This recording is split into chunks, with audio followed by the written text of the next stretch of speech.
Lingkungan menjadi faktor penting yang membentuk karakter seseorang. Teman yang baik akan membawa kita ke arah yang baik. Sebaliknya, teman yang salah akan membawa kita ke jalan yang salah pula. Namun, kita juga tidak diperbolehkan memilih-milih dan membedakan seseorang dengan orang lain dalam kehidupan. Kita juga diminta untuk senantiasa menjaga hubungan silaturahmi dengan sesama. Lantas, bagaimana Islam mengajarkan kita agar tidak terjerumus hal yang buruk dari sebuah pertemanan? Misal kita memiliki teman atau rekan kerja yang menurut kita adalah memiliki pengaruh buruk pada kita atau lingkungan, maka kita memang harus menjauhinya. Lalu bagaimana cara menjauhinya? Kalau seperti itu baliknya kepada mungkin teknik komunikasi kali ya. Nah, itu sudah tidak lagi pakai ayat, tidak lagi pakai hadis.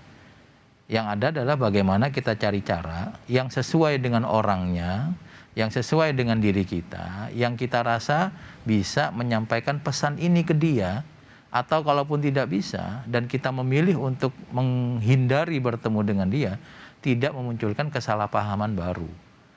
Itu baliknya ke teori-teori komunikasi, teori-teori sosiologi. Nah, kalau agama sendiri menghendaki ketika ada hal yang buruk, jangan kita lakukan. Kalau ada orang yang melakukan keburukan itu dan kita merasa perlu untuk menjauhinya, ya kita jauhi. Ada Al-Quran bunyinya begini, wahjurhum hajron jamila. Jauhilah, tinggalkanlah orang itu tapi dengan cara yang baik. Nah, cara yang baik ini kemudian diserahkan ke kita untuk merumuskan sendiri. Baiknya seperti apa sih? Supaya kemudian keinginan kita memperbaiki keadaan, keinginan kita menghindari masalah, itu kemudian tidak malah memunculkan masalah baru, tidak malah memunculkan ketidaknyamanan yang baru. Dalam kondisi tertentu kita memutuskan silaturahim pada orang yang menurut kita keberadaannya membawa madorot lebih banyak. Dengan cara wahjurhum hajron jamila, dengan cara yang indah, yang baik, yang elegan. Nah, karena kebaikan yang dilakukan dengan elegan akan menghasilkan kebaikan, tetapi kebaikan yang dilakukan dengan tidak elegan bisa memunculkan keburukan yang baru. Demikian.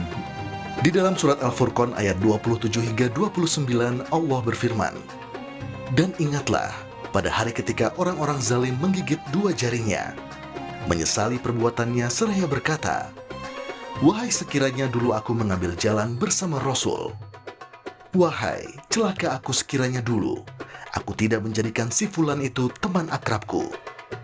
Sungguh dia telah menyesatkan aku dari peringatan Al-Quran ketika Al-Quran itu telah datang kepadaku, dan setan memang pengkhianat manusia." Di dalam hadis yang diriwayatkan Bukhari dan Muslim, Nabi Muhammad pernah berkata, "Permisalan teman yang baik dan teman yang buruk ibarat seorang penjual minyak wangi dan seorang pandai besi.